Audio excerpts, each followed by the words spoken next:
The only thing I have to say is I want a man who is not afraid of commitment. I am so tired of it. Mm-hmm. So you're just, what are you tired of? Just backing out because they're afraid that they like me. You think that's what it is? They like you too much, and so they're afraid to commit? I'm not saying that they necessarily like me too much. I'm saying that they are like, shit, like this could go somewhere. Like that's scary. I have commitment issues and I'm not secure with myself, so I'm gonna just lie and ditch her. So you wish guys were more commitment minded? Yeah, or I just kind of wish that like they would understand what they won't be able to commit to when going into something first, and instead of kind of like leading you on too much. So you're tired of the hookup culture? No, it's not even the hookup culture. It's like when you go into something more than hookups, you're going on dates, you're meeting each other's parents, going to games, going to multiple proms, all of that shit, and then all of a sudden it's just, you know. So are you talking more situationships, kind of? Yeah, I mean, it's like more than a situation. Even when you're in a relationship, you know, and then they just like all of a sudden they're like, never mind.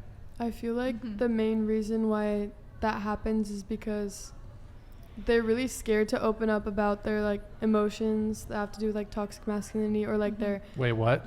toxic masculinity. Don't act like you don't know what that is. Toxic masculinity? You don't know what that is. I don't think there's such a thing. Oh Lord. He wants well, to let get me into debates right now. It's too late. let me to get into this. No, we can get into it. Let me qualify my statement a bit here. So I don't believe in adding toxic before the term masculinity or before the term femininity. There are just toxic people. I don't subscribe to this idea of toxic masculinity. There are toxic men, there are toxic women, there are toxic people. Do you disagree? I do, because toxic masculinity is a term for the toxic men that utilize it. Is there toxic femininity? Is that the thing? Probably, but I wouldn't know what it constitutes. Like, I can't think of it off the top of my head. But What? Toxic masculinity in like this example is when they're taught to like stray away from their emotions, like not express them, keep it to yourself. Like, you're a man, don't be a pussy, like hold it in, like don't cry. That's what I mean. And I feel like that's when we see, honestly, I think it's a root of like a lot of problems, including that, because they just don't know how to express their feelings, and a lot of stuff builds up, and then they get scared, like, oh, she might actually be a good girl, she might really heal me, but wait, like, no, I'm like not ready for that. And I saying? think that is generational. Like from the very beginning of time, men were the warriors, the knights, you know, the people fighting, and men or women were the gatherers, dainty the gatherers, Yeah. birth givers, you know, all that stuff. And that really carries on, because ideals and, you know, like ideals are passed down. Like, so your parents, obviously, who raise you, are going to put their ideas on you, and then it's like that effect.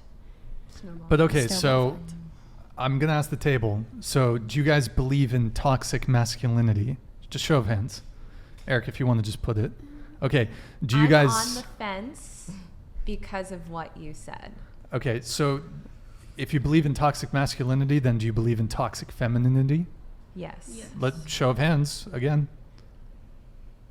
But how I do mean, you- at least you guys are consistent, but I just reject this idea of putting toxic before a term, in the same way that it would be like, it might be sexist to say toxic masculinity or toxic femininity. It would be like, geez, I don't want to get canceled.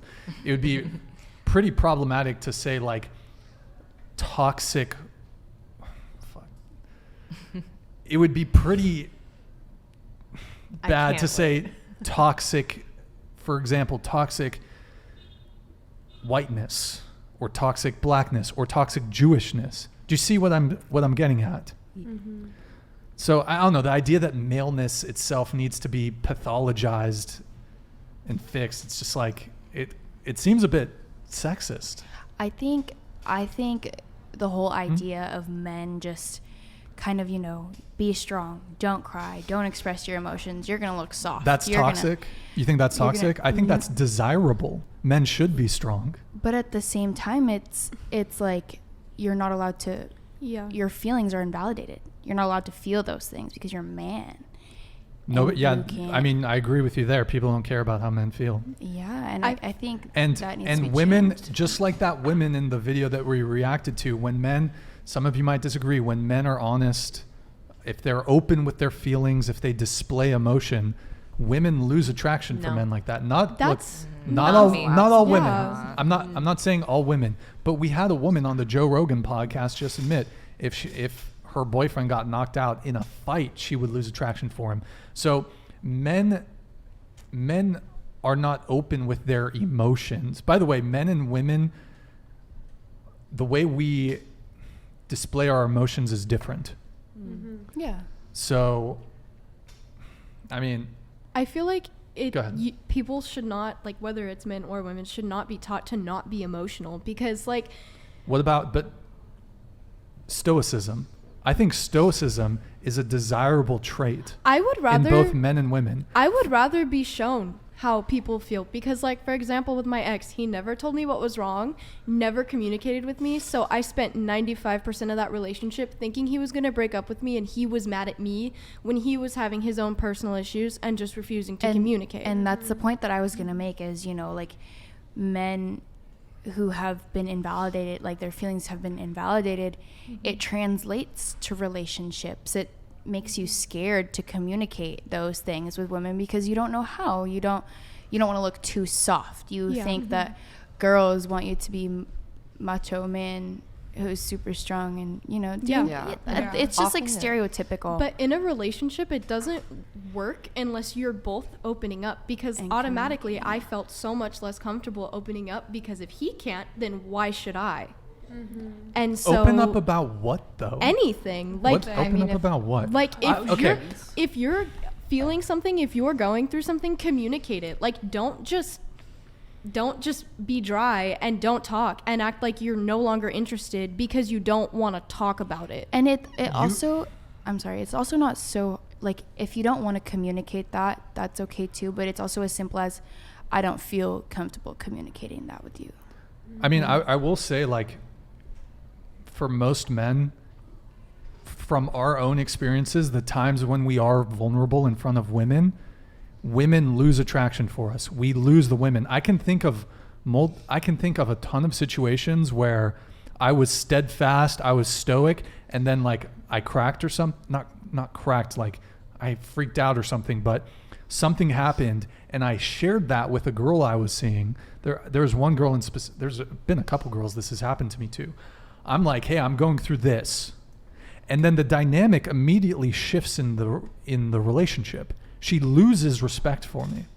That's not the case for everybody. I'm not saying that's. I mean, maybe you guys are outliers, but I think a lot of men's experience when they are really vulnerable in front of a woman, like, would it be a turnoff if on the first date a guy cried in front of you? No. No. Come on. No. It would be a turnoff. I think it would be, because that's the first date. Like, we haven't Third even date, like established even third date, a guy connection. cries in front of you.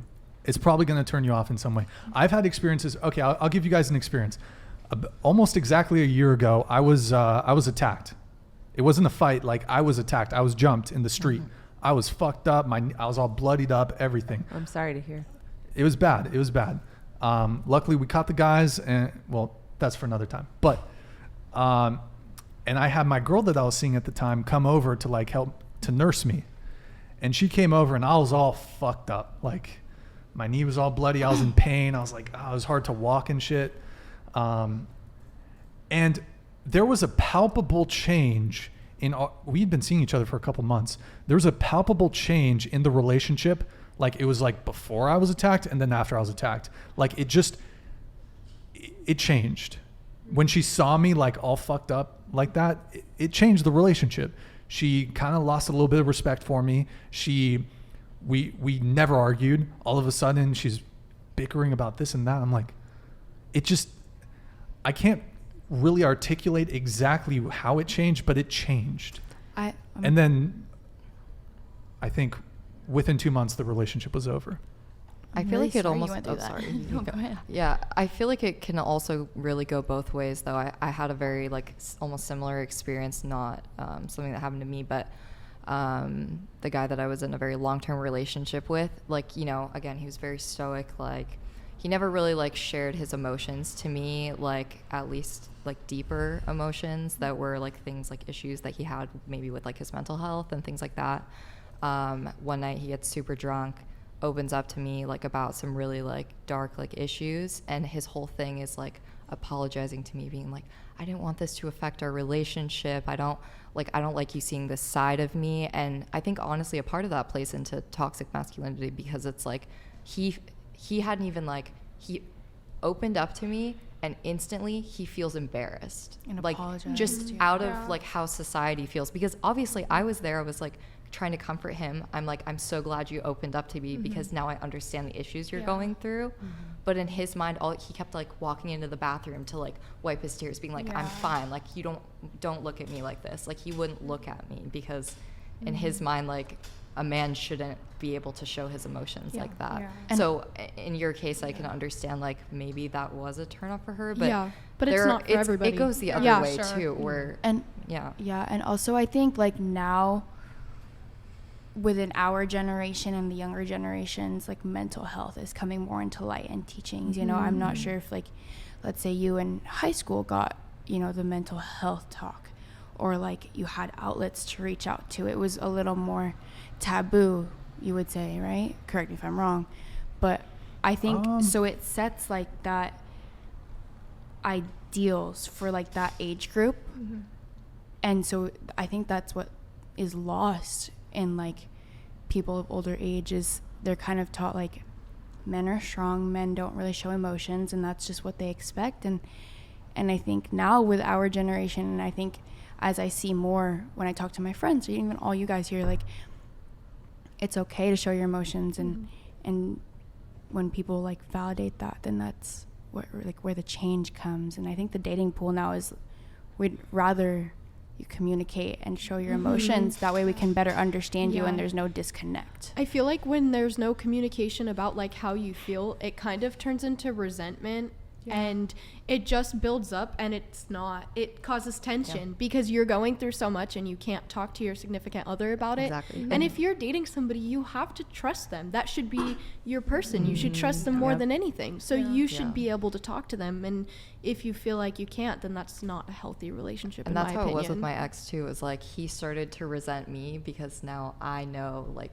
things that he's too embarrassed to like share to other people, and he couldn't even trust like the person he was closest to because he's just embarrassed. Well, to address your point, if a guy's stonewalling you, that's a different issue. If there's like a lack of communication and he's not communicating certain things, but opening up his emotions, like a guy can communicate with you and still be stoic and still communicate a desire, or if there's an issue in the relationship, he can still do it. But if guys just start sobbing to women about their problems, it's just, the reason a lot of guys don't do it is because they've had experiences that when they do, the women lose attraction for them. Or the other thing that often happens, when men open up to you, you use that shit later on in the relationship to like as some sort of tool in an argument. Like, and I don't think any of us are saying that like that doesn't happen, because it definitely happens. Definitely does. There are shitty people, there are shitty women, there are shitty men. People are going to take advantage of you. But I think for a lot of people, just being able, like personally, I want my boyfriend to open up to me about his emotions, because if he doesn't, why am I going to open up to him? I don't want to cry to him if he doesn't feel like he can cry to me. I don't care about that. It doesn't make me less attracted to them, because I want to be shown how he feels. If anything, it makes me more attracted to him because he can communicate properly and he feels comfortable sharing with me how he feels. Personally, I've had an experience where a guy I was with at the time has like completely opened up and cried to me about like something going on in his life. And honestly, it almost probably made me like him more, just the fact that he could share that with me and he doesn't share it with other people, even his like close guy friends. It was like, it was a really big thing to me, and it still is this day, even though we're not nearly like that anymore, you know? It's just like, it's something that it's like it's not even like a secret, but it's like a moment we shared. Yeah, it's intimate. It is intimate. Oh, okay. I wanted to come in here on something. I mean, that's great. That's great if it made you more attracted to him. There's definitely women that's the case, but it's like a toss-up. Like, before we open up, we don't know if like this is just going to be the beginning of the end of the relationship, or if she's going to genuinely be there. I mean, my advice to men is, if you have a problem in your life, go tell your male friends. Talk to your male friends. Don't bring it to your girl, like, just because you gotta be stoic. Like, that's how it is. So you don't have to be. You don't have Yeah, to be. You there's- can That's still be the a thing strong. is like again, it's just you're reinforcing like that stereotype that men. Yeah. I'm men need reinforcing to be- toxic masculinity. You can still be a Exactly. strong man and show emotion. Exactly. No, and you're saying like, oh, go to your male friends about it. Like, If no, anything, you should I be feel able like- to trust your yeah. girlfriend enough to share your emotions with her. If Like, anything, I feel if like your she's the girlfriend most can help important more. to you as well, like keeping with what like I mean, traditional gender roles anyway. If your woman is the most important thing in your life, you should be able to go to her with your emotions. It's certainly ideal. Sure, it's ideal, but like, as a guy, you are kind of rolling the dice, because for some women, and even some women who say the things that you guys say at this table, you might be able to verbalize that, but deep down, you could still, like you're saying, you could say the politically correct thing. Oh, baby, it's okay. I want you to open up. But when he does, something deep down, I'm not saying all women, but something deep down might still be like, you might be put off by it. And so also another thing is, men often don't share their feelings because they end up just upsetting their girlfriend, and then they're left to console their girlfriend on her feelings because of how his feelings made her feel. Yeah. Honestly, though, Try to wrap your mind around that one. I feel like if that happens, then you're just better off without them anyways. And eventually some problem was going to come up and it wasn't going to work out. Because if you are the type of man that wants to communicate with your girl the way that you feel and she can't accept that, then she doesn't deserve you and you shouldn't be with her. I agree. Word. Word.